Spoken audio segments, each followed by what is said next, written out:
ఏ రాష్ట్రమైనా సరే ఒకటే ఒక్క మందు. అందరు అధికారులు చక్కగా కావాలంటే మీరు ఎక్కువ శ్రమ పడాల్సిన అవసరం లేదు.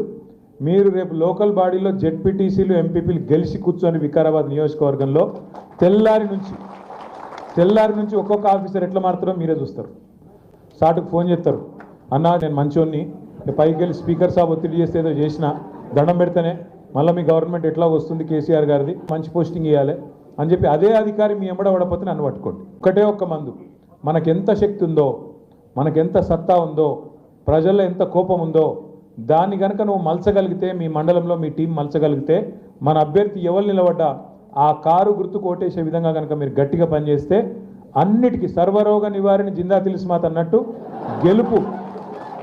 గెలుపే రేపటి మీ పార్టీకి మలుపు అవుతుంది. మీ సమస్యలన్నిటికీ కూడా అదే పరిష్కారం అవుతుంది. నేను చెప్పే ఈ మాట మనందరికీ కూడా వర్తిస్తుందని చెప్పి నేను విజ్ఞప్తి చేస్తా ఉన్నాను.